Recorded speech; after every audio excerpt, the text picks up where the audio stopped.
Hey, you guys, I'm Ashley. And I'm Liz, and welcome to the Besties in the Books podcast. Hello, hello, hello. Hello, one and all.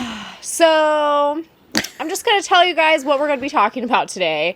And the thing is, like I was telling Ashley just a little bit ago, I'm like really weirdly excited about this topic to the point where like, I don't even know. I can't contain my excitement. I don't even know what I'm going to say, even though I have all this information in front of me. Yeah, just bear with us. This is part 2 of our Satanic Panic episode. Yeah. Or series. This is the second part of our Satanic Panic episode series. There you go. leading us into our Harry Potter read. Not our reread, guys, our first read. Our first read as full-fledged adults, since that was taken from us as adolescents. We will reclaim that part. So part 1, if you guys have not listened, I would encourage you to go back and listen to it. But if you haven't listened to part 1, we talked about the books that traumatized us. So, examples, A Child Left Behind, the Book of Revelation. A Child Called It. A Child Called It, Left Behind. Sorry, I merged those into one book because, they're both traumatic in their own ways. So. Yeah. But we were reading those books instead, is essentially the point. The thing we wanted to lay down for you. What we were forced to read instead of just some nice, lighthearted fantasy. Yeah, instead of Harry Potter, because it was bad, we were reading Left Behind instead. So there you go. That's where we're coming from. That's the perspective. So, we decided to call this series Satanic Panic because really, it seemed to us that this was like a result of kind of that satanic panic craze that was going on that got started in the 60s and 70s. And so this episode is going to be talking about what that is. For anyone who's maybe not familiar, but also I think to set a little bit more context for us reading Harry Potter moving forward. But then also, just in me doing this research, and that's why I was saying I was so excited about this, I learned so much that I just had no idea, didn't even know about what Satanic Panic really is. I think a lot of us have an idea of like what it is on the surface level.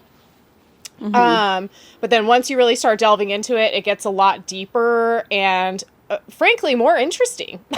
Yeah. And so that's what today's episode is going to be. We're just going to talk about where that came from and how it influenced our lives and continues to influence things like book banning and popular media. This whole series and all these things are leading us up to, our Harry Potter read. I keep on wanting to say reread, but guys, it's not a reread. Our Harry Potter read and subsequent bonus series that starts mid-August, where we're going to have 8 Harry Potter episodes continuously dropping every Friday as a bonus episode every week, 1 per book, and then 1 going over the movies. You can find the whole schedule and everything like that, like over on Instagram and our highlights and all that, and we'll update you here too. But yeah, that's where we're going with this. We've got Fables going for books 1 and 2, so please come join us there. Yeah, so we're just a party. It's a party. We're just really excited about it. It's fun being able to finally kind of feel like you're in on the inside joke. Yeah. You know what I mean? And for sure. Yeah. Know what all the fuss was about. Like, figure that out. Was it worth the hype? Like, all those things we're kind of finding out. And there's a mixture of people that are also reading it for the first time, kind of reclaiming that part of their youth that they didn't get to experience. So feel like you can come in and join us if that's you. Or the people that have read it 19 times and want to, guide us or comment along. What's so great about Fable, I know we talk about it a lot, but every once in a while I like to kind of remind you guys that it's a spoiler-free way of being a part of a virtual book club where you have no set dates that you have to be somewhere at a certain time, you don't have that pressure of a live book club, and you can read at your own pace, because as soon as you're done with chapter 5, if there's something that you need to say about it, you can go in and you can see what other people said, or you can be the first one to comment, or you can comment back with other people. So it's a great way to have that sense of community without the pressures of responding to a text message, and we don't read on a schedule. So it's we'll just tell you okay, Harry Potter book 1 is up. Well, that's just going to be up now. Exactly. For probably ever. So comment when you want. And all the August videos that we have start, mid-August, we'll start putting them up. But if you're going to read the book 1 with us, but you don't have it finished yet by the time that episode goes up, you can watch it later. You could save it to a playlist. You could watch it when you're done. That's what's so great about podcasting and YouTube's is like, you can get to it when you can get to it. Yep. So don't feel like, oh, you got to rush through all these things. No. Once these are out there for you, it's out there for you. Yeah. We're out there. We're everywhere. Yeah, exactly. Like you said, we're in your bookshelves. But before we get into any more, I do want to say, so there's no spoilers in this episode.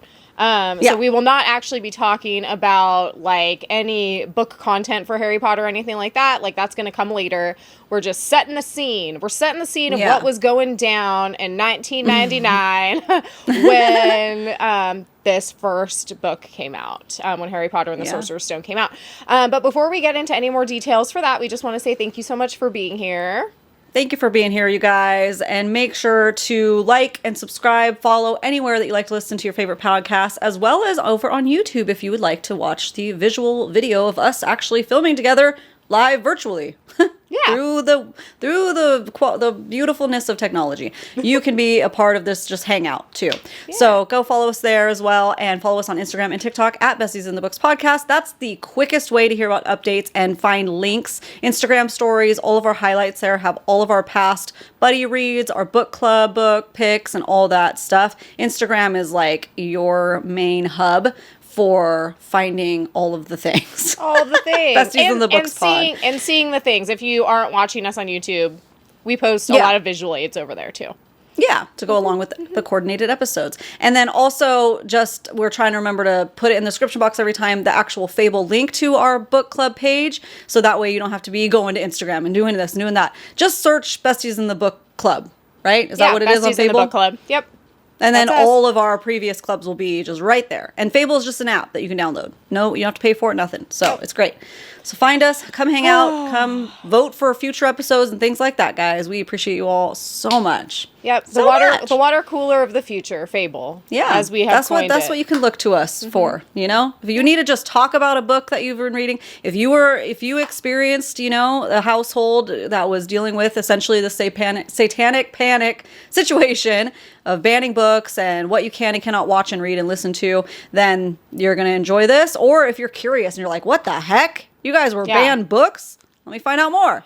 Yeah. You can listen to it too. It's something for everyone. I was talking to a couple clients about these books, and it was funny because I was like, oh, have you ever heard of A Child Called It? And they were like, no. And I'm like, what about Left Behind? And they're like, no. And I'm like, is this what it feels like to just be normal? Yeah. What? You weren't traumatized as a child by books? I guess it was like a couple of different people. And these were people who obviously we were talking about books, so like they're readers. It's not like, they don't really read that much or anything. It's like, I was like, well, let's just do like a little mini experiment. Have you heard of any of these? And they're like, no. I'm like, what a time. Yeah. How free. It's really interesting because of those 4 books we discussed, everybody that was commenting was traumatized, except there were a select few that read A Child Called It, and it was actually a very healing book for them. Good. So I'm glad, like they said, they felt seen, which is really sad. Like my heart goes out to you. I don't want anybody to have any kind of like experience similar to what that child went through. But, or people that even read it later and loved the whole series. However, nobody felt like Left Behind did them justice or like served them in any way. And same thing with the other lady, the Columbine she said yes. Story. She said yes. Like none of those books had any of those comments. So I just found that interesting. Okay. Yeah.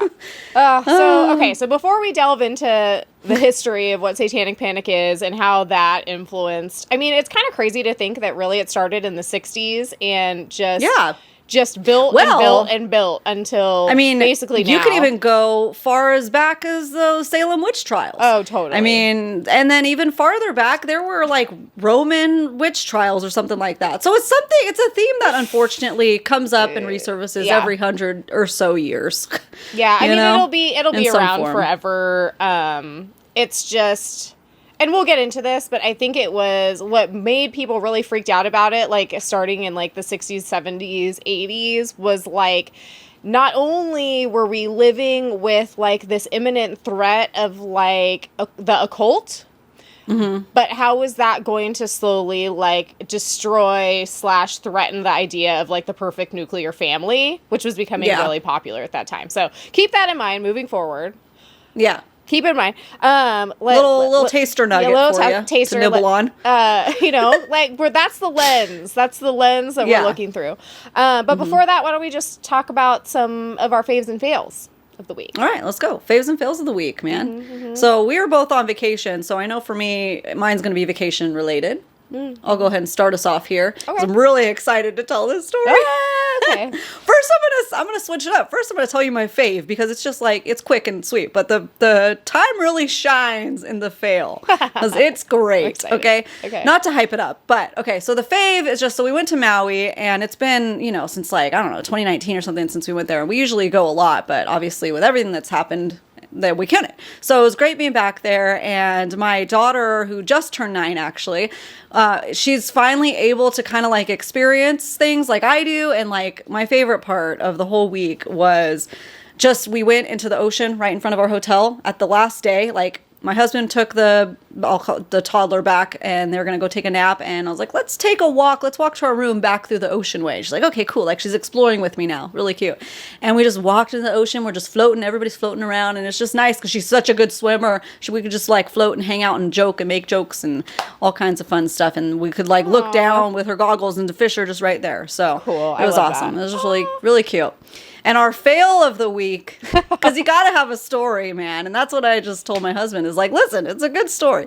So there's this place that me and my family have always gone snorkeling. We call it Mermaid's Highway, but Maui, it's actually mile marker. Now I don't remember, but I think it's 14 or something. If anybody's been there, they know. That's just, you just pull off the highway. It's right there. Like the fish are everywhere. So there's tons of coral reefs and you can just park your car and you don't have to schlep. It's just right there. Boom, bada bing, bada boom. We've done it a million times. Like each trip we go multiple times. And of course we always have a rental car. Okay. So a rental car upgraded us to a Dodge Charger. Great, cool, whatever, woohoo. We got kids. I don't care. Like, great, cool. Yeah. But I'm telling you that low profile car, okay? Crap tires that are practically bald because it's a rental. And we pass by the highway and it comes up quick, but like you have to pick which spot you want. And if you miss it, you have to go all the way around and it takes like a little while to turn back around because there's no turnoffs. So we pass it. We're like, okay, yeah, let's go to like about this area. But it's kind of busy because we forgot like it's a weekend. So obviously locals are there and everything. So it's a pretty busy spot. Usually it's really quiet. Like there's only a few people there. So we're like, okay, we want to make sure not to miss a spot and have to do this again and like over and over. So we see a spot right when we come back and we're like, oh, this looks good. And Jeff just leisurely pulls in and then we just stop moving. So we hit a patch of like full-on beach sand, like deep, super soft. And that's what's great about this beach is the sand is super soft. However, I will say, like I said, we've been there a million times and most of that part that people park on is like packed down. Compacted, packed down sand. And we happened to hit the only like 3-foot patch of sand. And since it's never happened to any of us before, I wasn't even thinking about it, So he was giving himself a hard time. But I'm just like, dude, there's worse places to be stuck with your car. I'm like, we're like only 2 feet from where our destination was. Yeah. And we have AAA that we've never even used before. I was like, you know what? Pull out that AAA card. Let's put it to good use. So he calls them. Meanwhile, a local did come across the street and told us, we literally see it every day. Sorry it happened to you this time. And he told us like, this is so funny. He told us we could take our floor mats, we could dig out our tires, put your floor mats in, and that sometimes it's enough traction to get your tires out. So we're like, okay, we'll give it a shot. He takes off. We destroyed those mats. So the bill's just adding up. So that didn't work. And so much so that there are literal tire marks on the floor mats. If I have a picture, I'll pop it up, but I might have gotten rid of the evidence because I'll tell you what we did with them.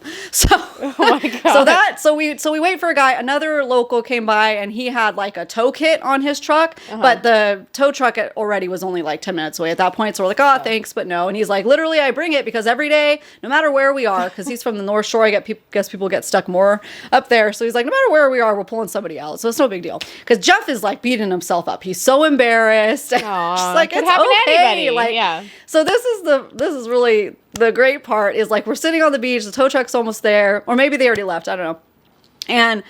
And I'm like, it's okay. Like, nobody's ever going to know. Like, you're on vacation. You don't live here. Like, it's okay. And he's like, I'm just like, everybody's going to know. And I'm like, no, nobody's going to know. Who cares? Like, but we also are the only bright red Dodge Charger on the beach. Oh, it's a red? I was picturing black for some reason. It's red. And that's part of why he's so embarrassed, too. It's like bright. All the other cars, they're like Jeeps and trucks on the beach, like neutral colors.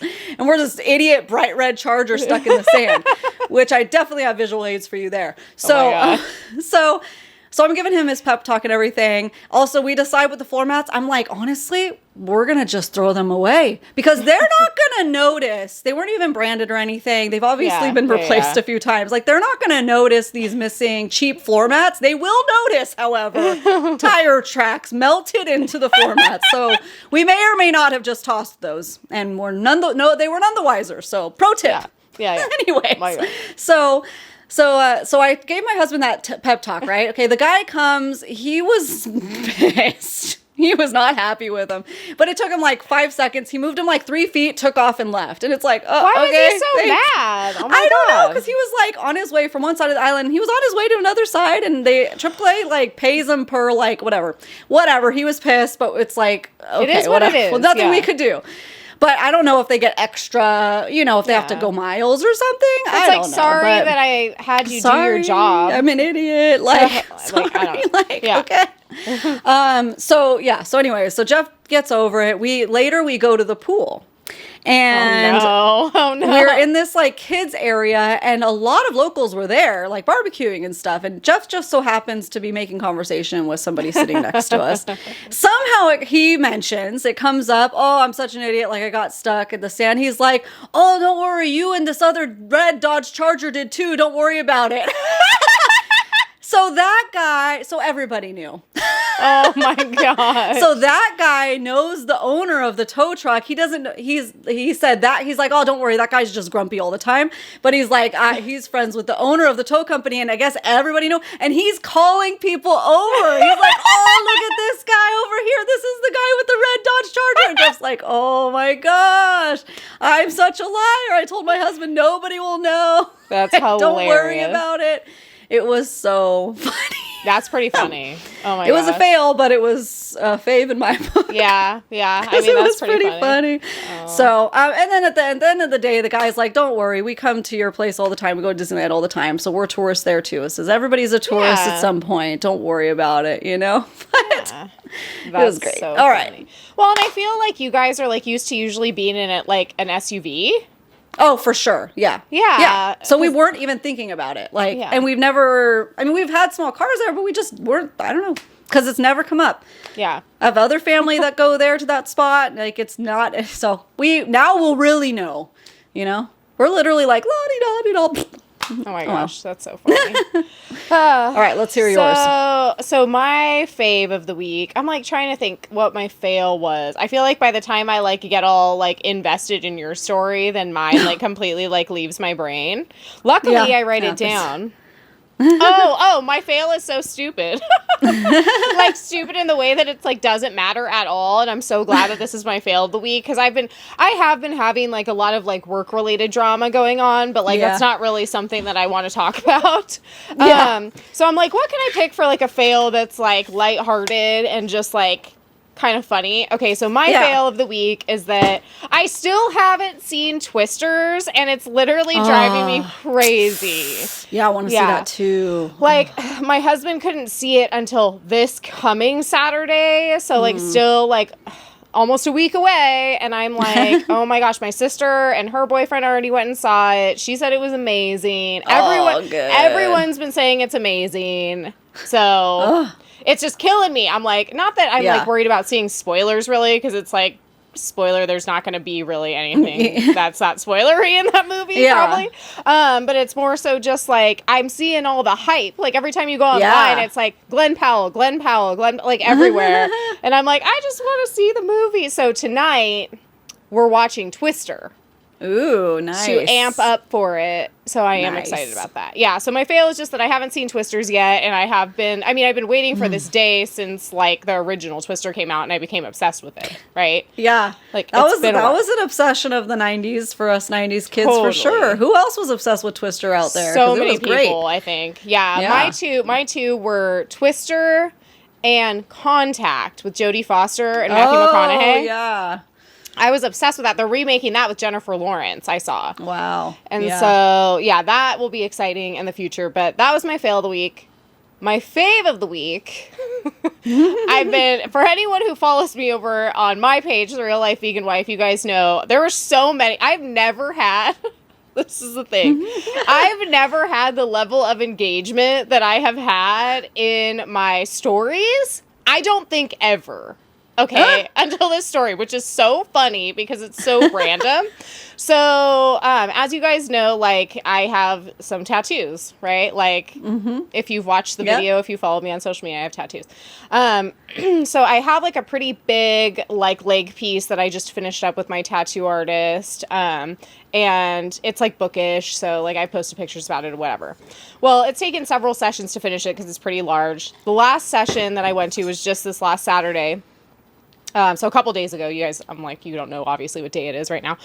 So a couple days ago, and we had a little extra time, and I had been wanting to do this other little, just tiny tattoo, for a while, but I'm like, she's like, do you want to do it right now? Cause I have time. And I'm like, yeah, let's do it. Like, let's do it. I'm here. Yeah. I've already been, you know, like, do it before I change my mind. Do it before I change my mind.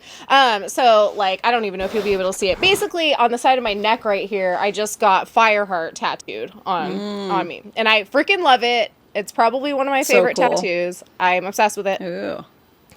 And just this cool, like, fairy tale-y, like, kind of, like, font that, you know, my tattoo artist kind of put together I found online, whatever. So the story is that I, like, come home and my husband doesn't notice it. Yeah. And I'm like, interesting. So at this point I'm like, okay, he didn't notice it. And I have my hair up because my tattoo artist told me to put my hair up, you know? Like, don't have it, like, on the tattoo. Great. Yeah. So I have it up. It's, like, fully visible. And he says nothing about it. So I'm like, well, that's weird. He didn't notice. So now I'm like, well, this is kind of a fun game. Like, how long am I going to, like, let this go on without saying anything to see, like, when he notices it? So I was just posting on my story, like, hey, I have this tattoo. My husband still hasn't noticed it. Like, I wonder how long. You guys were, like, ready to, like, start making bets. Like, literally, like I said, I've never had the level of engagement that I've had on stories of people just, like, inquiring as to, like, what's going on. Like, we just need to know. We need to know That's when so he funny. Notices it. Yeah, it was so funny. It was so hilarious. So, he ended up noticing last night. So it was, like, over 24 hours. He ended up noticing last night, and that was funny. I kind of just posted about it, too. He's like, did you already have that neck tattoo, or did you just get a neck tattoo? Yeah. And I'm like, no, I just got it. Yeah, it's so funny because it's like he knows himself to know, well, I might not have noticed. This might have been there for a while. So I don't know. You know? That's what's funny that crossed his mind. Like, oh, shoot. Has that been there for some time?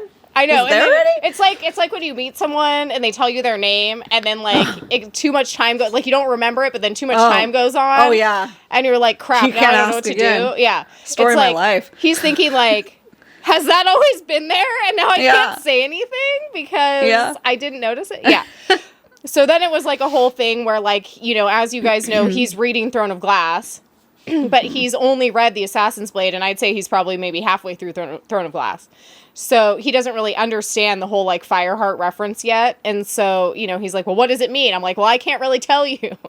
Yeah. And then he's, like, getting, like, weird about it. Like, what do you know, wondering, like, what this means. And so I just told him that it was a female character I really liked. And so that seemed to put his mind at ease a little bit about it. But I was like, I can't spoil it for you. Like, it'll ruin so many things. Like, you can't know who Fireheart is yet. You haven't crossed that threshold into that, what's the word I'm looking for?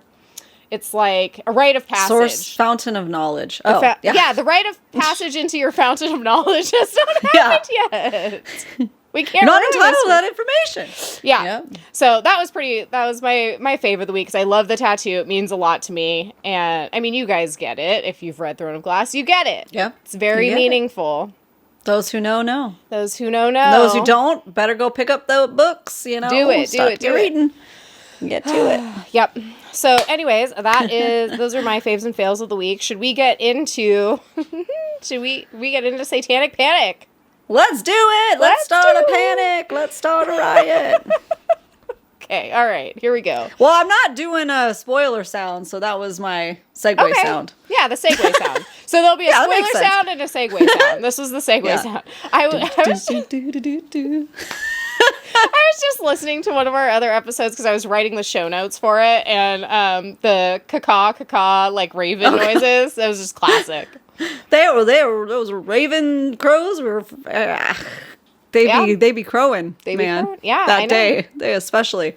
I know. Ashley told me, she's like, I can hear crows in the background, and I'm like, you're crazy. And then now when I listen back to some of our episodes, I'm like, they're there. Oh my god, it's a crow. The crows and are like a problem. I tuned them out. I was like, because that was the chainsaw episode. Yeah. Chainsawing. It was just full of Halloween noises.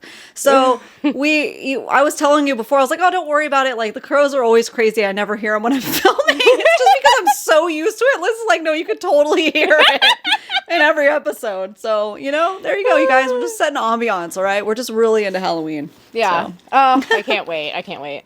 So, yeah, we actually really are. But I'm not adding that crow sound on purpose. No. If you hear chainsaws in the background or crows in the background, it's literally that's just our lives. Yeah, don't be alarmed. Yeah, it's not like we're not trying to do Halloween. It's not a thing. It's just literally how our lives are. Yeah. For real. Sums it up. All right, Chainsaws and crows. Chainsaws and crows. Oh, yeah, I love that. That's like Butcher and Blackbird cover right there. Yeah, chainsaws and crows. Wow, that literally is. That's literally it. I'm pretty sure those are on there. I know a chainsaw's on there. I'm pretty sure. I know chainsaws. I saw some, Blackbird. Yeah. So, Blackbird is a raven. Hello. And is a raven a crow? We still don't know. It's okay. We still don't know. Yeah. That reel's going up later this week and we'll put it to the people. Yeah. So you can go back and see that one and vote. So let's go. We went to our trusty Wikipedia. So the thing about Wikipedia, and I get it, guys, like I actually have a journalism degree. Believe it or not, I am qualified to be on a podcaster. Oh my God. Well, no matter what the idiot boys making rash comments say. Yeah, come on. We talk about crows. It doesn't matter, okay? Yeah. We talk about chainsaws. I know how to do research, so I went straight to Wikipedia. I know what the people want. Yeah. Okay, but seriously, for basic definitions of stuff, it actually is great. You know what I mean? Don't take, you gotta just use it for what it's worth, take it for what it's worth, don't take it too seriously. However, looking up just a basic definition of Satanic Panic, I found it to be pretty useful. So, according to Wikipedia, the end all be all. I thought you had to clear your throat for that. I would have gotten an automatic F in school. They would have been like, you're out. Okay, so the Satanic Panic is a moral panic consisting of over 12,000 unsubstantiated cases of satanic ritual abuse, starting in the United States in the 1980s, spreading throughout many parts of the world by the late 1990s, and persisting today. So that's the official definition. Wow. I found that to be really interesting, but I was like, well, obviously we know that Satanic Panic started prior to the 80s. So I was like, okay, well, I gotta dig into this a little bit deeper and see where the origins of this really came from. Yeah. And so I think what's important to kind of note is that I think for me, I was thinking a lot of it came from the religious community. But actually it was kind of my understanding of it anyway at this point is it was almost like a convergence of the media blowing certain things out of proportion, kind of just random people wanting attention and getting too much from the media, and then kind of the fundamentalist Christian movement co-opting a lot of information to their own benefit, and it kind of turning into this perfect storm of craziness. Yeah. That has since been basically, I don't know what you want to call it, debunked or unfounded. unfounded. All the things that people were freaking out about mostly were unsubstantiated in any type of like reality. Yeah. But we just took it and ran with it. It was like the perfect series of events to create this fear, like I was saying earlier, that there was a real threat from basically the Church of Satan and the occult on everyday American citizens' lives. Like, it's something that we had to fear on a daily basis just going around town. Yeah. Like, that's so interesting to me. Yeah. Okay. And so when I kind of started digging a little bit deeper, the things that were kind of happening at the time, so like at this point it would be in the 60s, where it kind of got kicked off with Charles Manson and the Manson murders. Because, I mean, that was a real cult, and, like, I'm sure a lot of you guys... I feel like the bookish girlies and, like, the true crime girlies, it's like a Venn diagram. For sure. You know what I mean? Yeah. Well, I mean, I feel like because a lot of us are millennials listening to this, and some, I don't know what all the generations are. What a lot of people know about the Manson murders, and, like, those were crazy. Yeah. Whether you're into true crime or not, like, I remember my parents talking about it and being, like, super freaked out as a kid. Yeah. You know? And so it's like you're dealing with that. So that's going on. Obviously, that's highly publicized in the media. We're dealing with, you know, Hollywood, pretty famous people. But then at the same time, in 1966, you have this random guy, Anton LaVey. I didn't even know about this guy until I started researching this topic. In 1966, who officially founds the modern Satanist church. He founded it? So this is like...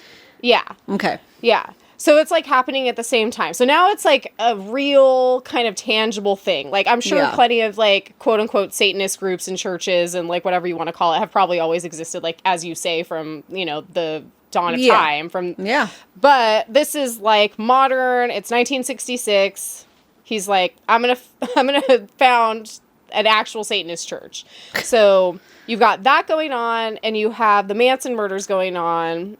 Then you have, which this is just like wild to me, that like we can be so influenced by, it's partially why I have a media degree, why we can be so influenced like by media. And I think that when I was researching this, what's interesting about it is, you know, ultimately it leads to things like book banning of TV shows, popular media, whatever. Well, what starts it is always some kind of media. Yeah. So it's like both sides of it. You know what I mean? And that's what I find super fascinating, is like one of the biggest things that kind of like put the occult in the random, just everyday American person's mind was that The Exorcist came out in 1971. And I thought that was a really interesting point, because this is coming off of, you know, these other things that we just previously mentioned. But now, and I remember this vividly because this was a big thing in my house. You don't have to tell me if this is yours, but there was like this, never ever should you ever play with a Ouija board. Oh yeah, I still wouldn't. Yeah. Yeah. Yeah. It's like this superstitious That's something thing. That won't leave me, you know? Yeah. I know, right? Like, we're not going to tempt fate. Like I don't need to know what might happen. I've heard too many like stories from people that, like, you know, are on the other opposite end, you know, that are like, ooh, cool, like, and then they still have freaky stories. I'm like, no, I don't want to try it out. I'm good. No, just leave it alone. Well, what's weird, though, is to think about prior to 1971, it was literally just a game. Oh, wow. Okay. It was just a board game. Yeah, it was just a board game. I think it was like Mattel, one of the like main, you know, like board game making people. Yeah, I know, like a toy brand makes it. Yeah. Yeah, but that's all it was. So it didn't actually have... Was it, you still use it for, like, seances and stuff? Or, like, what was it used for, if not for that? Or it was? It was just, from my understanding, obviously I wasn't alive, so maybe, like, someone who was alive back then can, like, attest to this. But, like, everything that I was reading was basically, like, it was just a game. You'd play it. It was supposed to be kind of, like, fun. Like, oh, in the game, maybe you can, like, talk to a ghost or whatever. But no one really put too much, like... stock in it. It was like any other game. Huh. But then after The Exorcist came out, now it's like I don't watch scary movies. Did The Exorcist have like a Ouija board scene in it? I don't remember because I haven't seen it in a long time, but according to this... Or is it just like because all those movies were coming out at that time, like Poltergeist 2, all of those kind of creepy... I don't know. I don't know if it was like a convergence of all those different movies. I don't know, because I also like don't really like watch a whole lot of scary movies anymore. And I don't remember The Exorcist because I watched it such a long time ago. But like according to several articles, like that was a big deal. Like basically it like changed like the average American household's perception of it into something that could actually be evil and like a channel to bring like evil into the home, whereas before it was just not a big deal. So I thought that was really interesting. So we've got that going on. And then we also have like I wrote a bunch of specific stuff, but we had a bunch of authors kind of coming out writing books that are kind of focusing more on the occult and like quote unquote satanic rituals and like stuff like that. So it's just becoming a little bit more like mainstream at this point. And something that like more people, it's like more in your face, I think would be a good way to put it, than it had been before. Well, and I want to make sure we remember here, especially, I don't think we have any really young listeners out there, but just in case, this is not the time where, like, as we say, like, I built my algorithm brick by brick. I have nobody to blame but myself for like this dancing chicken, you know?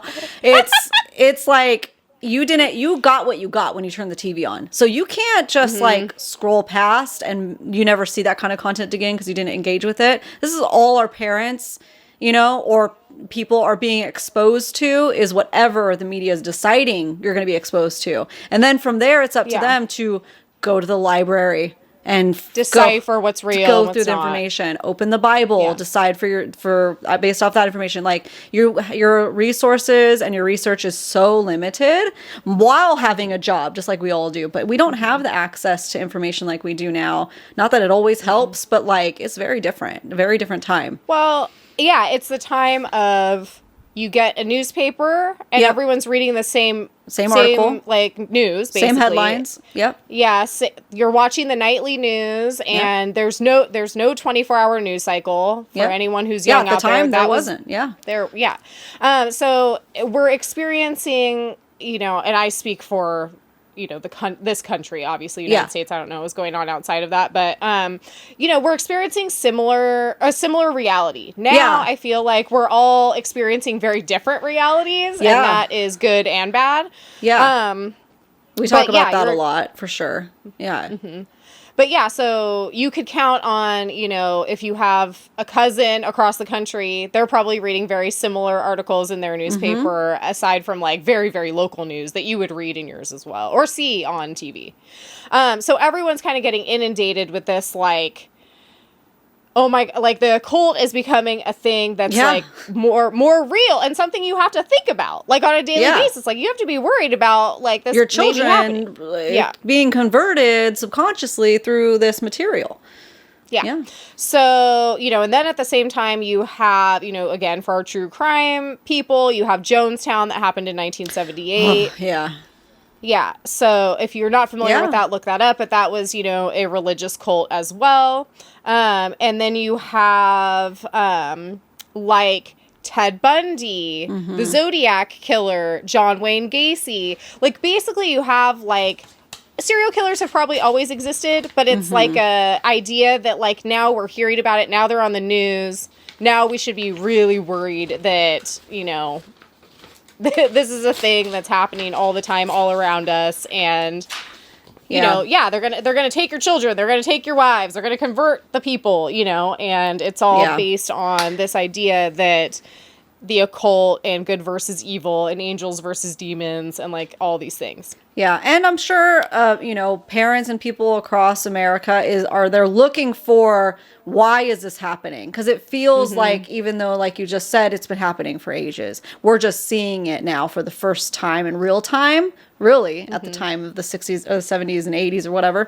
And so they're trying to like, well, let's solve that. Like, let's make sure our kids aren't going to become this too, you know? But they're not like realizing what's causing it. Like now I feel like people are more aware, but we need to be reminded sometimes that the news is sensationalized for views and for viewership. Back then people didn't know that. They just think news reporters are just just wanting to let people know to be careful and da, da, da. And it's like, no, it's because they saw that everybody's tuning in for the Manson murders and they're staying on and they're not turning off their TV and they're consuming it and they're eating it all up. So they're going to report more and more and more serial killers because that's what people tune into and they're fascinated by. So, you know, it's definitely snowballs. It's like now if you want to, you know, go on a true crime binger, you can do it. And it's going to, and if you look at that content, like Ashley was just saying, it's going to continue to come up. Your algorithm's going to see that you like it. It's very catered to you. Yeah. Back then, it was not like that at all. It was just what was really, and I'm doing air quotes, happening out in the world and what the news, which wasn't a 24-hour news cycle, so it was very specific, was reporting on. Yeah, and they're going to report on stuff that people are wanting to participate in. Wanting to see. Yeah. Yeah. So we've got all these things going on. And what I thought was really interesting was when I was doing this research, they started talking about how, you know, the 80s was the Reagan era of, like, stranger danger. So that's when we started getting into the whole, like, kids on the milk carton, kidnap victim stuff. We're getting into, like, the Halloween candy scares. Oh, yeah.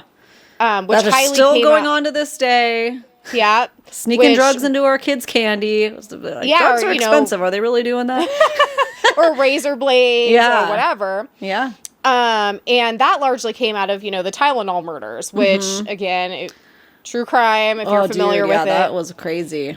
Our friend did an episode on that, didn't she? Weird on the Rocks. Weird on the Rocks. It was so interesting. Yeah, Katie's podcast. Yeah. If you haven't checked that out, check out Katie's podcast over at Weird on the Rocks. She's a great voice.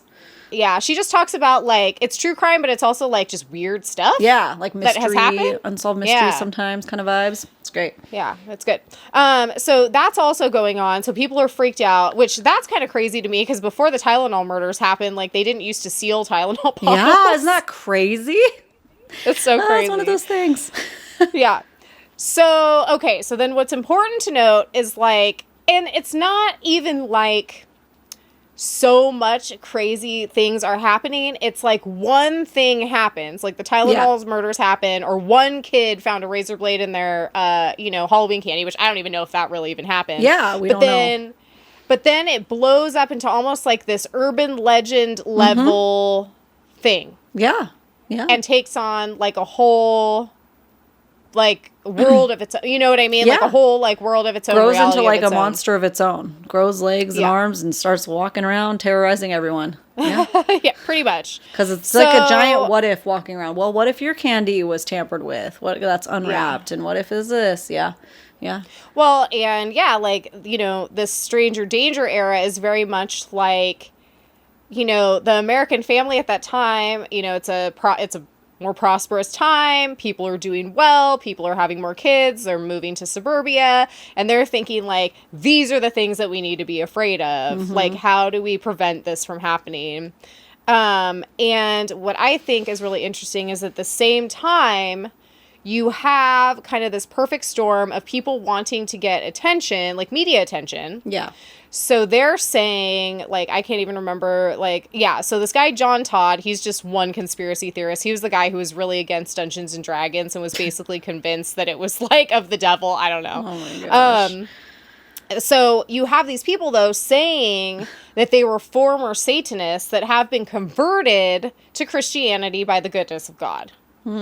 So I think this is when the Christian church, or the fundamentalist Christian church, starts kind of co-opting these ideas, like, you know, these people have been born again, they have been forgiven and changed from their, you know, obviously satanic ways.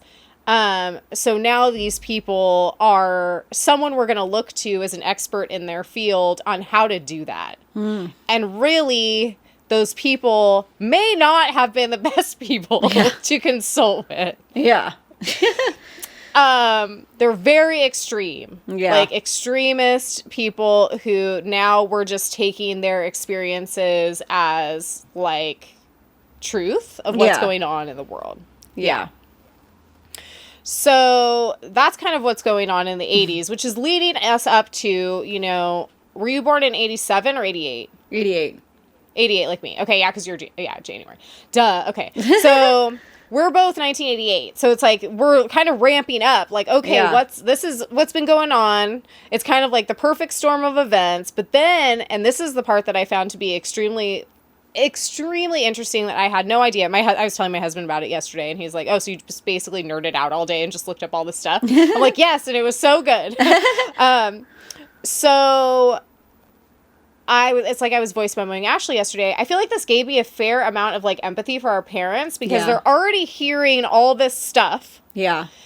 And then this happens in 1980. Okay, so in 1980, a book called Michelle Remembers was published by psychologist Lawrence Pazder, I think that's how you say his name, and his wife, Michelle Smith. Okay, so he is a psychologist. He supposedly hypnotized her into remembering all the abuse she endured at the hands of the Church of Satan.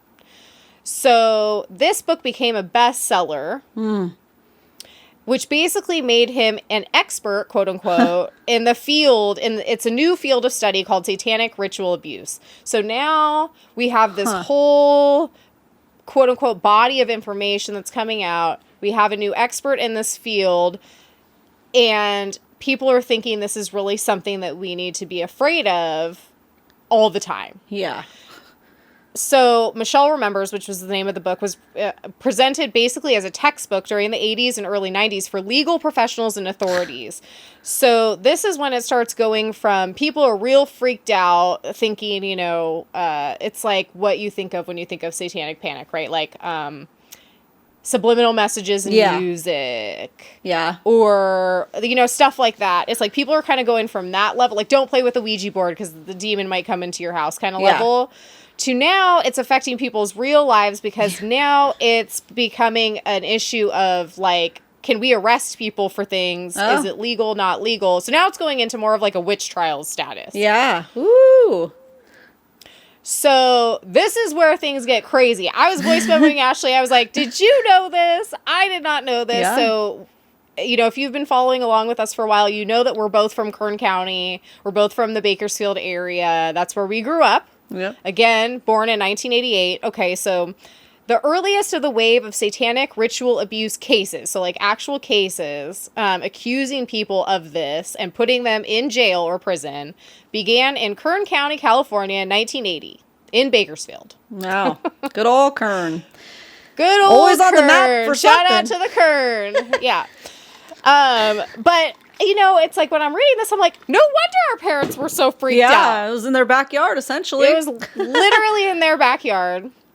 Okay, so just to give you a little rundown from an article that I was reading. So, in Bakersfield, social workers who had read that book that I was just telling you about, Michelle Remembers, learned of a local occult sex ring from two children who'd been coerced into fabricating the claims by a relative. So that's what we're dealing with at this point. Between 1984 and 1986, the investigation into these claims would send at least 26 people to jail.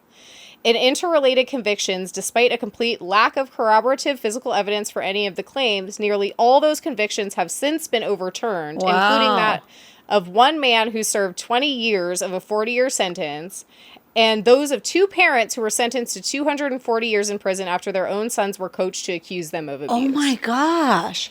Who was accusing them of, not accusing, who was coercing them? It didn't say specifically. That's nuts. I'm sure if you dug more into these cases specifically, then you'd be able to find out more about that. But it's like this idea that now these are having real significant material effects. That's why I say it's almost like a witch hunt. It's like the Salem witch trials. Yeah, that is exactly what it feels like when you're describing it. It's turning into the Salem witch trials 2.0. Yeah. I mean, and again, as you said, it's been going on, throughout history in different ways. So that's pretty much like what leads us up to when me and Ashley came into the picture, when we were born. Entrada, Liz and Ashley. And our, the perspective that our parents were coming from. Our parents were also really involved in religious communities, so this is also getting co-opted to a large degree by the Christian church. I thought they played a bigger part in it, but honestly, it seems like they kind of just took a lot of what was happening and used it to their advantage. Yeah. I think is what it was. And that's why you got a lot of what we were talking about before, kind of the fire and brimstone kind of, end of days talk. Yeah, teaching, looking for the signs. Anytime you turn the 700 club on, that guy's still saying the same stuff.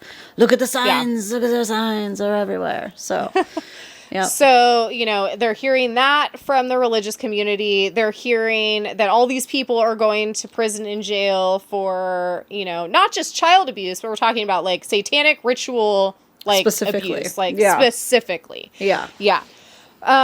So, yeah.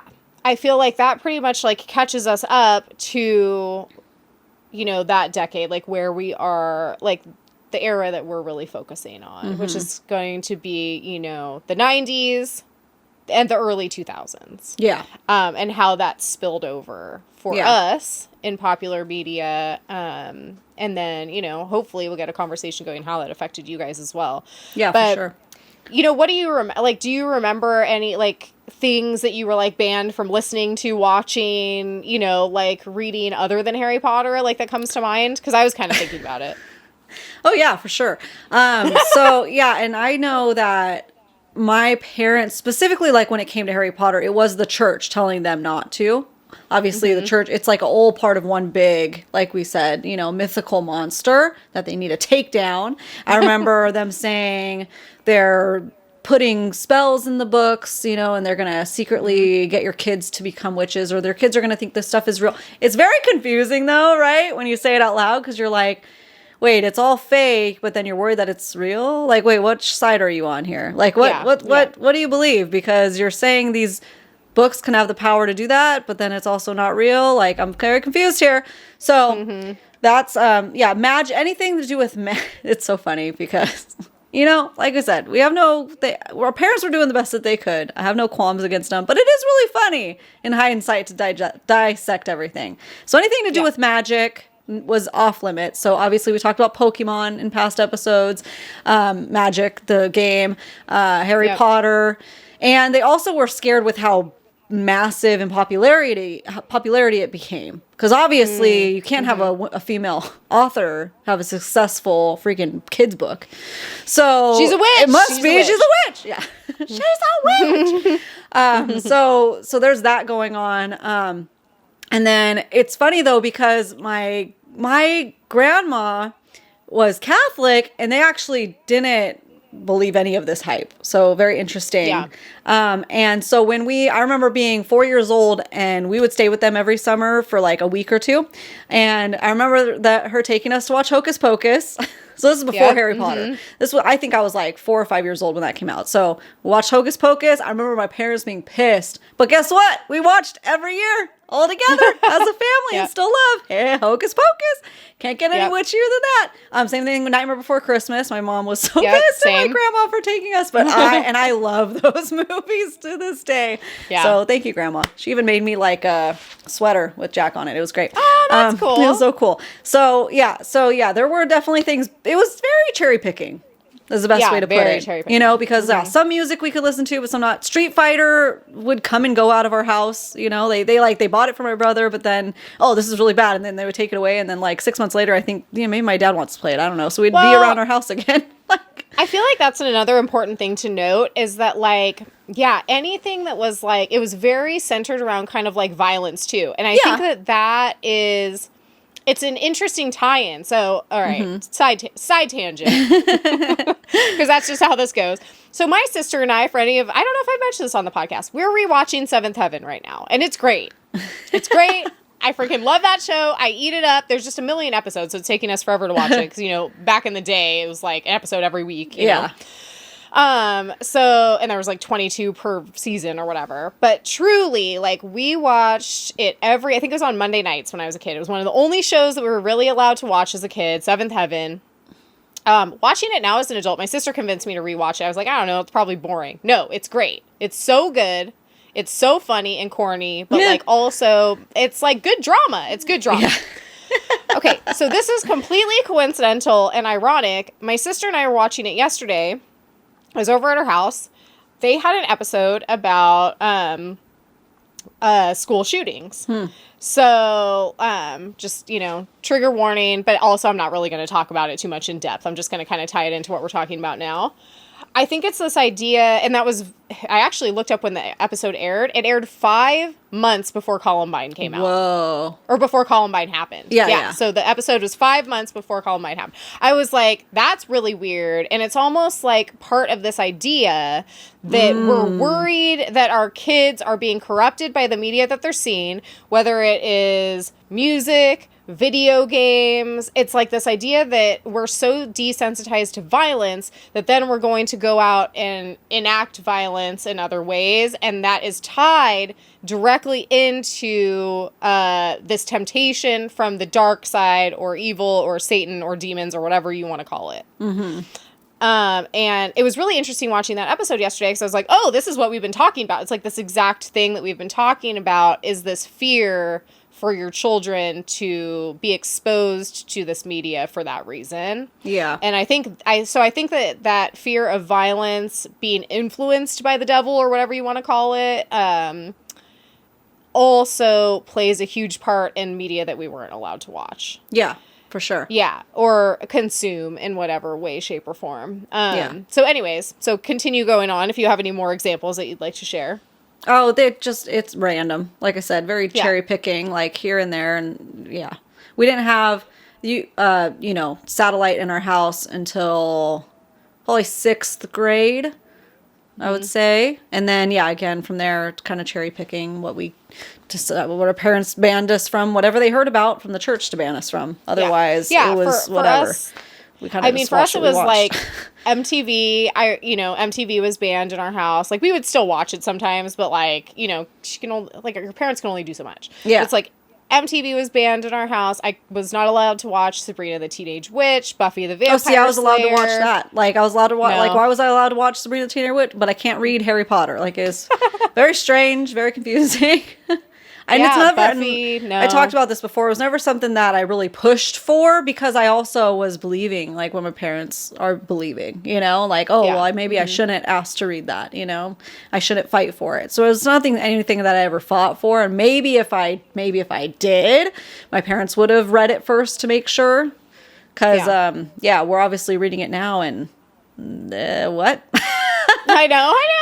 Yeah. But yeah, so lots of stuff was banned. Tons of music was banned in my house. And then anything really to do with like sex also. So like, just to put that into perspective, like I'm not talking about like anything super intense. Like I wasn't allowed to go to a Victoria's Secret or look at a Victoria's Secret catalog.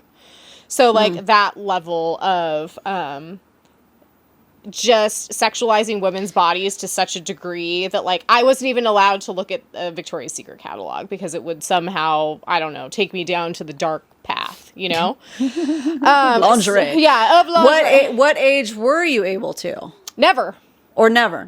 Oh, never. Okay. So my mom, I felt like was pretty like high school. They were all shopping there already, No. I was kid number 4, so things are definitely more laxed as the kids go on. So what was the first job I got when I moved out of the house? Victoria's Secret. Yeah, that's hilarious.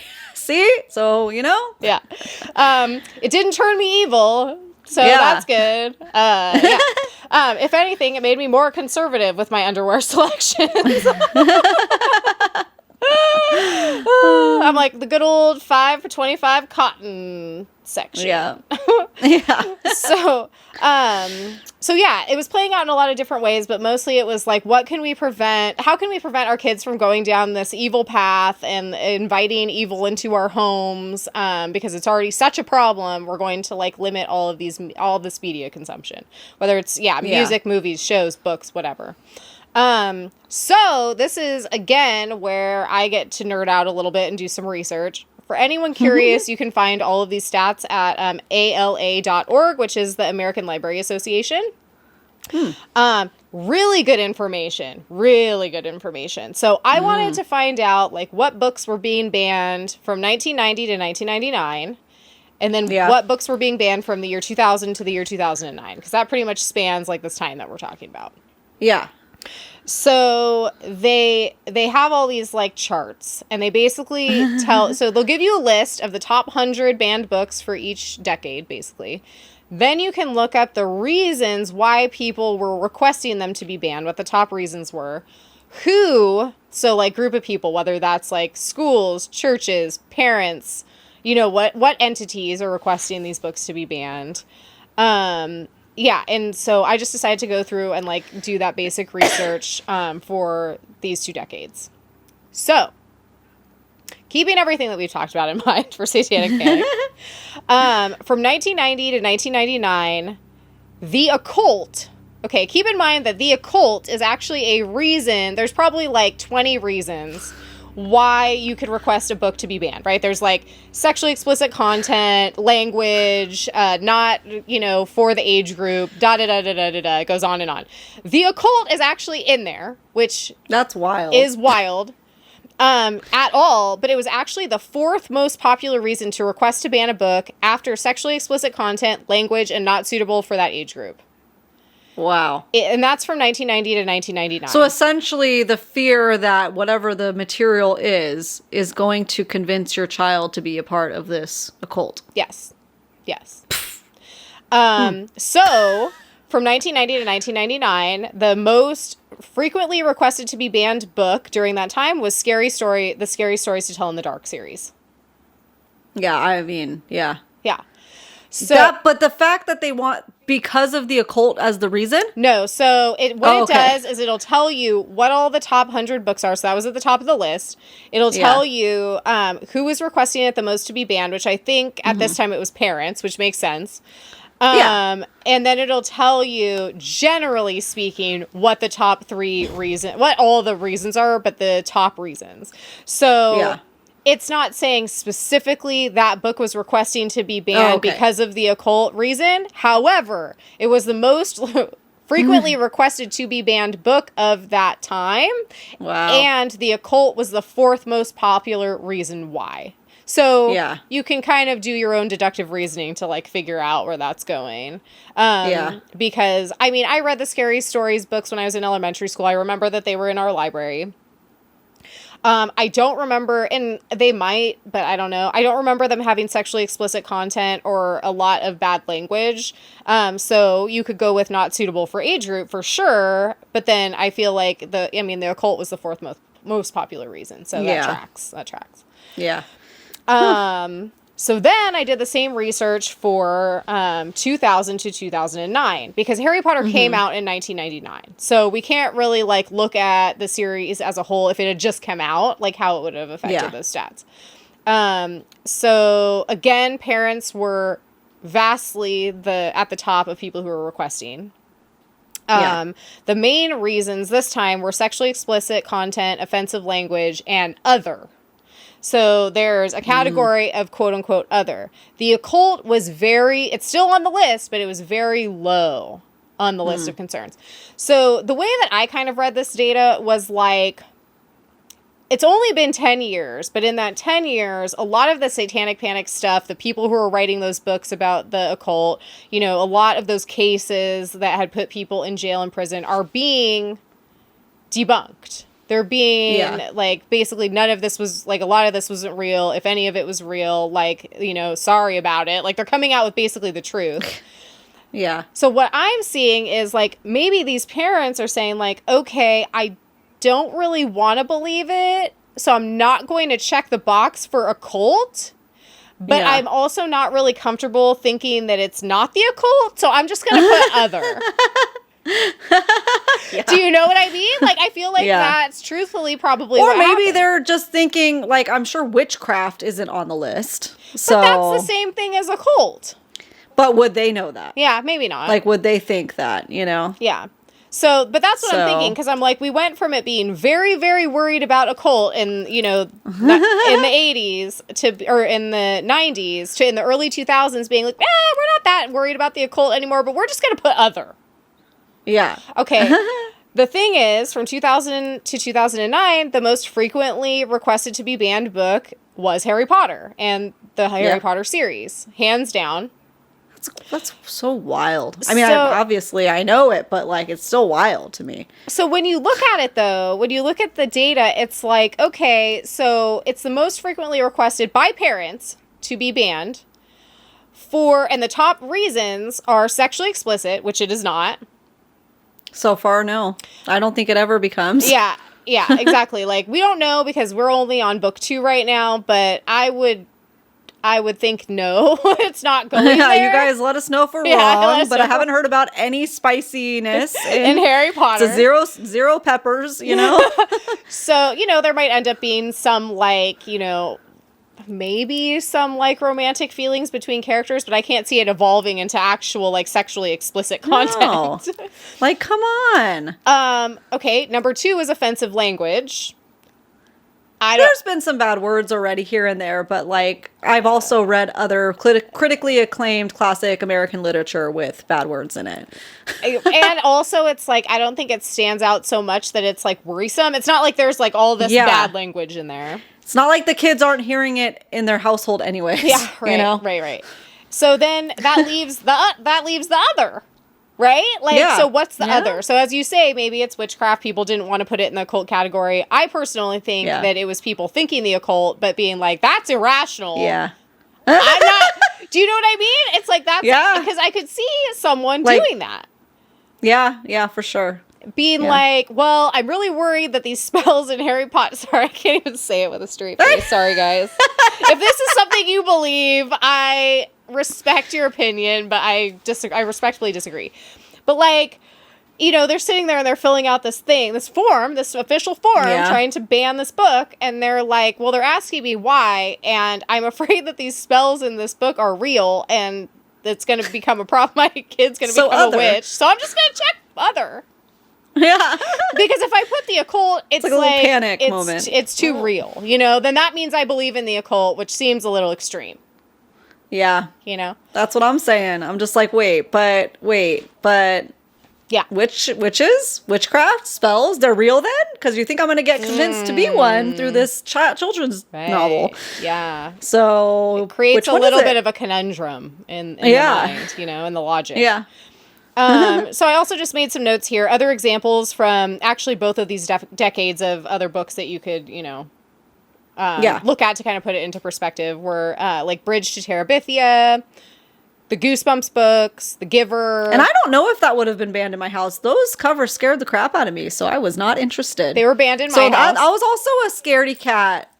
I mean, as a person and as a kid, like I said, I don't watch scary movies. When it comes to books, I don't like I don't go and look at true crime stuff personally. I like mysteries, and I like, you know, you'll be sucked in and interested. And when it comes to like novels, I like there can be a murder that you have to like figure out, but I don't want to read about too much scariness. Yeah. So Goosebumps for me was like, oh, I want to look at the cover, but it's also really freaking me out. So it's never something I tried to bring home, you know? Yeah, they were definitely banned in my house. But I had friends that had it banned as well. Yeah. That and even, I want to say Anamorphy, what is that? The morphing kids? Oh. I want to say that was probably banned too, because I really wanted to read them and I never did. Oh, so I have a feeling that must have been banned. You know what I'm talking about? The books, they were like the kids like I love looking at the pictures of the kids turning into the animals. They're shifters. Yeah. Yes, I do know because I have a signed copy of one, I think, somewhere. Oh. Yeah. From the actual author. Yeah, like from back in the day. Like it was like a Scholastic book fair. I think one of the authors like showed up at one of those. Yeah. Sweet. So but those weren't banned in my house, but I also don't remember liking them that well. So I think I like read that one and I was like, it's fine. And then just kind of like moved on. Yeah. That's funny. But yeah, so then we also have like, you know, The Giver, A Wrinkle in Time. Which is a top favorite of mine. Yeah. Like, it's crazy. And that was assigned for our school. And it also depends on the state. Because when I was looking into it too, it very much varied by state. By state, California by school. Obviously is more liberal. Not fully liberal. It depends where you are, because we didn't live in a liberal county at all. Kern County. Shout out to Kern County. Yeah. The conservativist of the epicenter of conservatism. But yeah, no, so we were a sign giver for sure. Yeah. And I feel bad for anybody that was not able to read that. Anyways, go ahead. Yeah, The Witches by Roald Dahl. Yeah, so like, you know, I kind of because I looked through several of the top, I didn't look through all, but several of the top 100 lists. So I'm noticing a pattern of, a vast majority of these books that are being banned are books, I thought this was interesting, either about and or written by women. So we've got that. Anything that had to do with women's bodies and sexuality, even if it was like a sex ed book. So tons of sex ed books are on those lists. A lot of it, though, has to do with women and girls and, don't know your own body. Great. Our reproductive health. Shocking. Yeah. Wow. Yeah. So there's a lot with that. A lot with magic and witchcraft, which we, obviously that's what we're focusing on now. And then obviously a lot of books written by people of color as well. So, not that I'm surprised by any of these things, but it was interesting to look through the list and see. So yeah, I would encourage you, go to the American Library Association, look at their information. It's really fascinating.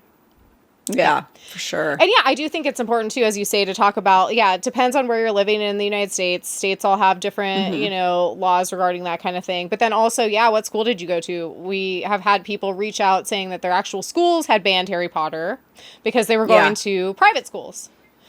Yeah. So, there was a lot of lawsuits I know going around about whether libraries and public schools had the right to enforce a ban, So there were some schools I know that ended up landing on having to have a written permission slip from your parents that you were allowed or not allowed to check out something. So it's just wild. That is wild. I mean, I remember being, like in class, I don't remember exactly what grade I was in, but I remember all of my classmates doing book reports on Harry Potter, and I just wasn't allowed to read it. And I know some kids would have to leave the actual classroom and go to the library or go sit outside whenever someone was talking about it. I do remember that being a thing. Wow. Wow. Yeah, I mean, that's not isolating at all. I know. But then I think about it too, and I'm like, I was someone who went to the library frequently at school and the public library, and I feel like it's kind of a conundrum, because for being in such a small town, I feel like there was a lot of fairly liberal folks when it came to books. Like, I feel like I got a lot of great recommendations from the librarians. I feel like a lot of the teachers that I had in elementary school were excellent teachers, who in middle school too, who really opened my eyes up to a lot of different things to read. And so I felt pretty constricted in a lot of ways by my home life, by my parents, but actually by like the educators and like librarians. I feel like, for some reason they always encouraged me to read a lot of different stuff, which I thought was really cool. Like, looking back on it. Yeah, for sure. That's good. Especially for such a small town, Yeah. Yeah. So, all right. So that is Satanic Panic in a nutshell. We could have done a million episodes on it, so I tried to cram it all in there for your ears. Hopefully it was good. You did good. Yeah. I think we all learned something. That was great. I learned a lot. I was like, wow. You got to put your degree to good use, Do the research. That was great. Do some fun research. Okay, so all right. We're going to move into the not fun part. into the less fun part of the episode, which we feel like we need to talk about and we need to address. It's important because we're embarking upon this Harry Potter journey with you all, and it's the elephant in the room that needs to be discussed before we can move forward in I don't want to say an ethical way, because we're not doing anything that would be considered unethical, I don't think, but in like a responsible way. Yeah. Yeah. Yeah. Okay. So let's briefly talk about the problematic nature of supporting J K Rowling at this point. Yeah. You guys, we got to talk about it. It's going to come. It's going to come. Because obviously you guys know that she's been quote unquote canceled, whatever you want to call it. So the thing is, okay, I had to do research about this, and I kind of asked around to some of, my friends and clients who I know have been really into Harry Potter for a long time, since the beginning, Yeah. I didn't care about what was going on with J K Rowling, to be frank, because I had never read anything by the lady, and I didn't know anything about her. Yeah. So I just wasn't involved in this discourse because I was like, well, I'm not supporting her because I've never read anything by this person. So like, why do I care? There's no action needed on my part. Yeah. Like I've done. It's like I have no relation. Yeah. No relation. I don't know what this lady did, but I didn't read any of her stuff. So, okay. Yeah.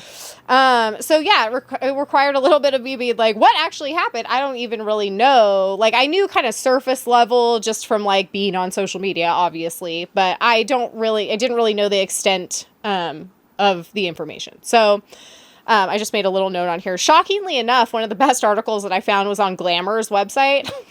I don't know. Good hard-hitting journalism with Wikipedia and Glamour.com. Again, failed on my part.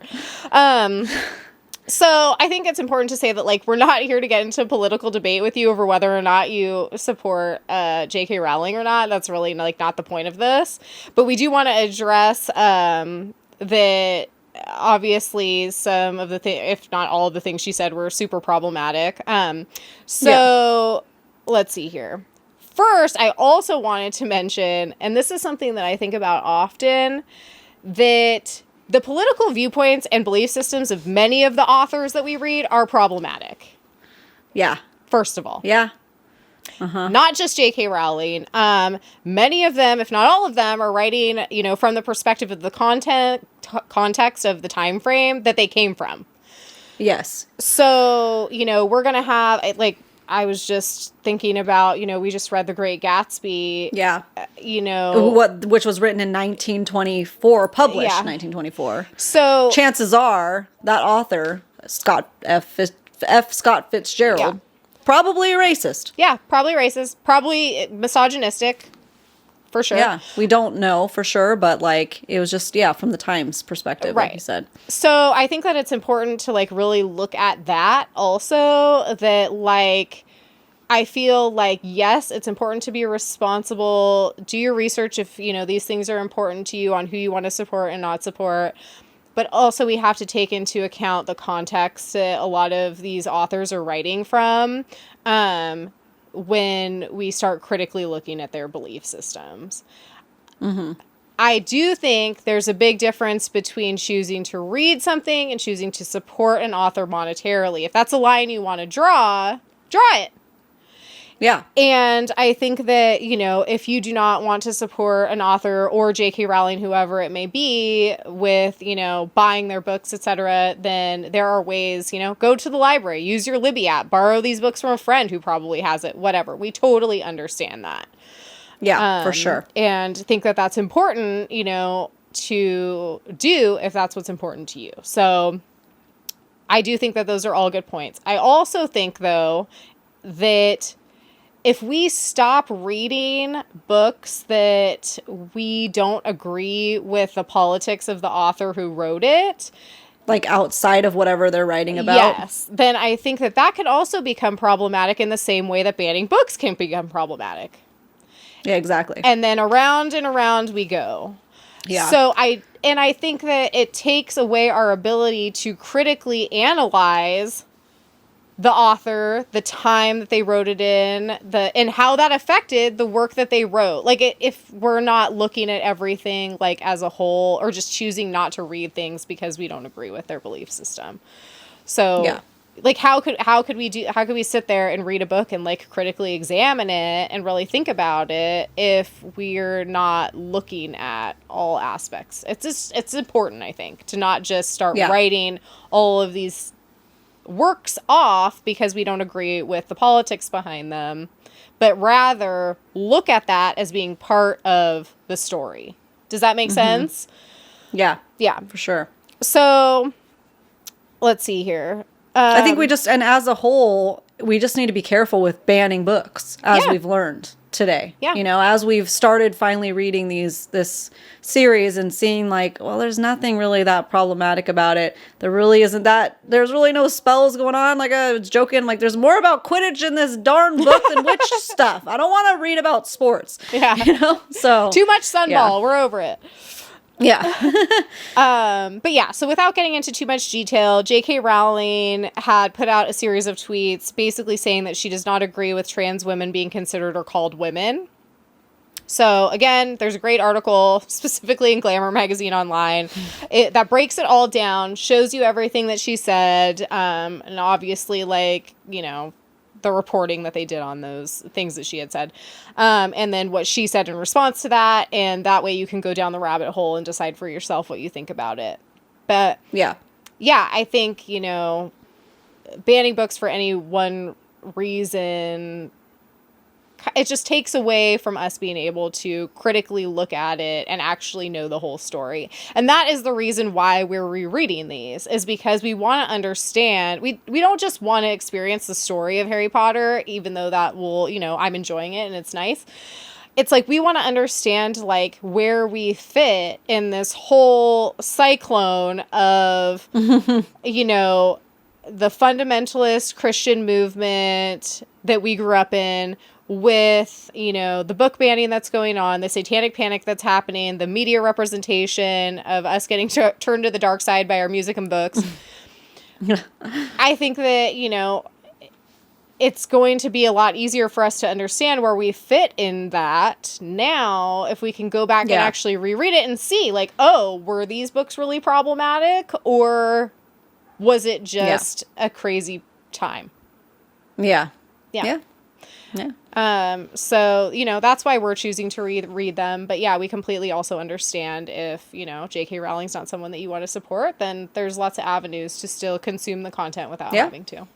Yeah, I got them both on Libby. Easy, you know. So if you can, I mean, little plug for Libby again. Not sponsored, but if they're more than welcome to have a library sponsor us, that'd be great. No, but you can check out through your library, and the Libby app is essentially your local library on the line, but through your whole county. So you can get Audible books, you can get Kindle style books, all through the app. So that's a great resource, an affordable resource, because it's free 50. Yep. So it's great. And technically, I know that I do pay for this, but all the Harry Potter books are also on KU.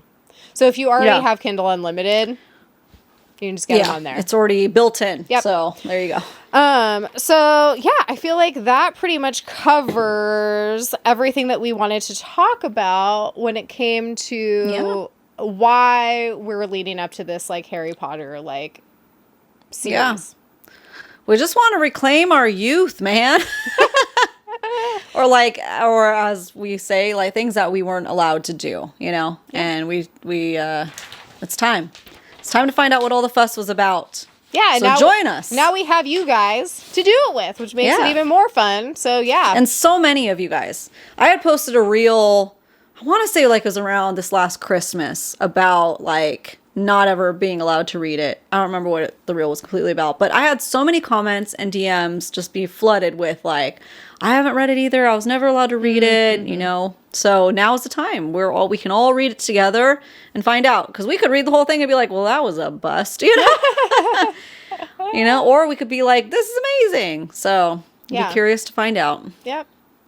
All right. So should we wrap this up with a smash or pass? We shall. We shall. Do you want me to go first or do you want to go first? I'll go first. All right. Mine's a multi-layer too. Okay. So. You've seen... since we're talking Harry Potter, you've seen the movies originally, right? I have, but like honestly, I saw them like when they were coming out, so it's been a long time. That's okay. Okay, that's all right. So you don't need a lot of context. I mean, I have my iPad too, because if I need a visual aid, I could look. No, you don't. You got it, because it's very popular person. Okay. So smash or pass, Snape. Oh, what is that? Alan Rickman? Yes. Smash. Yeah. You know, I can't explain it. I don't know why, but smash. Why does he always get us? It's weird when you think about it. Alan Rickman always pretty much gets smashed, but I don't know why. I don't know why either. He's not particularly. He's just got something.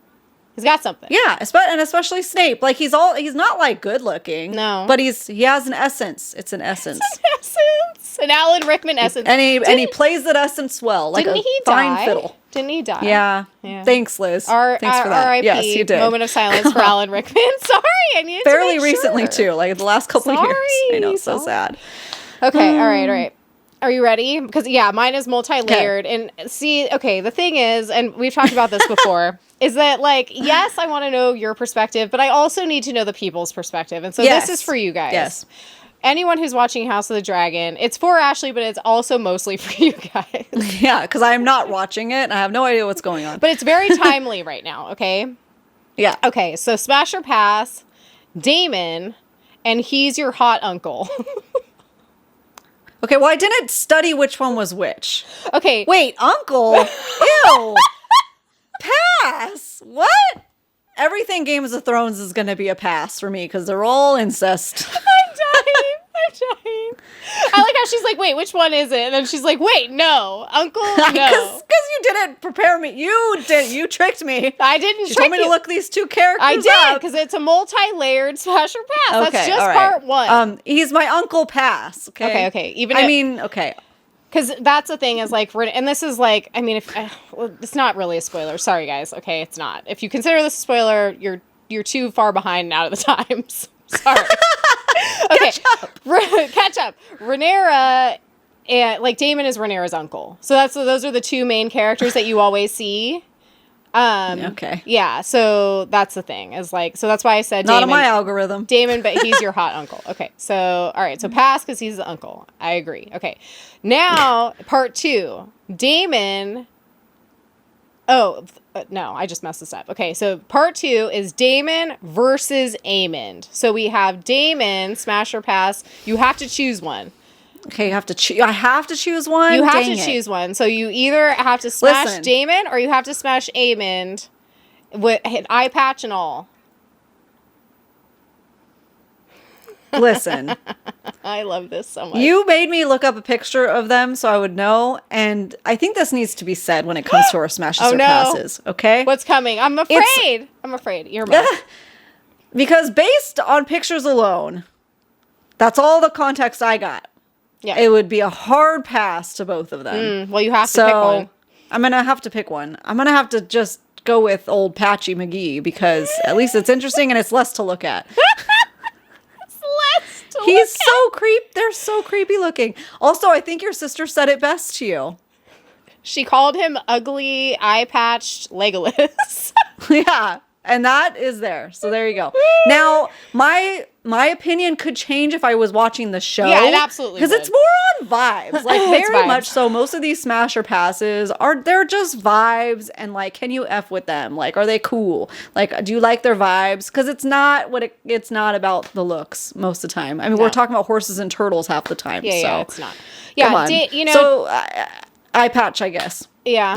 I mean, I struggled with that because Daemon's kind of pissing me off right now, to be completely honest. Like, he's off on his side tangent in Harrenhal, and it's, like, not good.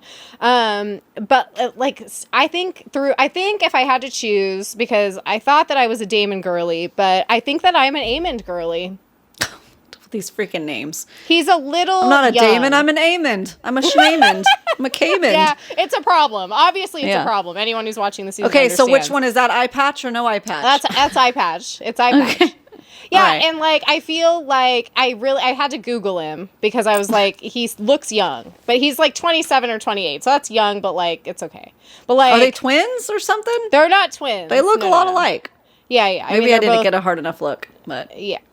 They do look alike, but Daemon's a lot older than Aemond is. But Aemond, see, I don't feel like I need to defend my decision because the Aemond girlies are going to come out. I know they will. It's going to be a battle, I feel like, because they're both so popular. There's just something about how, like, he's just so discreetly unhinged that I just enjoy. See, this sounds like a vibe situation, so... Daemon's unhinged too, but he's a little bit like right now, like I said, he's just irritating me. But anyways, I pretty much just wanted to know your take on that, like who you would pick based on looks alone, because that would crack me up. And then, yeah, this is mostly just to find out, because to circle back to how we just love seeing the results from our smasher passes, so many of you guys would totally smash Rhysand if you were his side chick, and I love that for you. I don't remember how many it was, but it was a good like 75+%. Wow. I mean, they're like, well, in a fictional world, whatever. Who cares? Yeah. So I love that. So that's why now I'm like, are you guys going to smash Daemon even though he's your hot uncle? Oh, so we have to put that in there. Okay. Yeah. We'll find out the truth. Yeah. I mean, Rhaenyra did it and we all love her. So I don't know who these people are. We don't hold it against her. We don't hold it against her. Okay, so I think that about sums it up. What a crazy episode that was. Oof. There you go, guys. We covered a lot of ground. Yeah, we're all over the floor. All over the floor. Okay. All over everywhere. Before you leave this floor, make sure you guys like and follow and subscribe at all the places you like to listen to your favorite podcasts, including YouTube. And then also follow us on Fable so you can hang out with us and book chat some more. Please and do. And that's at Besties in the Book Club. And then Instagram, TikTok at Besties in the Books Podcast. Come hang out, come chill, come vote in the Smash or Pass. We enjoy you guys, and I hope you guys enjoy us. And this is just great. It's a great old time. I'm so happy to have you guys. So happy. We'll see you then, or we'll see you next Tuesday. Or yeah, we'll definitely see you next Tuesday. And then make sure your subscribes and notifications are on so you don't miss out on the bonus episodes of Harry Potter starting mid-August. So every Friday. And you guys, okay, if Harry Potter's not your thing, don't worry. We got more first-time reads for us that were a very huge popular series coming around the corner right after Harry Potter. So make sure to stay tuned for that, because there'll probably be announcements before those episodes go out. I bet, here's this. Probably on about episode 4 of Harry Potter, we'll probably announce when the next, what the next book series is. It's going to be good. It's going to be great for that time of year. Fall. There's a little hint we'll give you. It's very fall, very moody, spooky vibes. So make sure you're following us and follow us on Instagram so you don't miss out on that. So you can be a part of that read with us too. Thank you guys so much. See you next Tuesday. See you next Tuesday.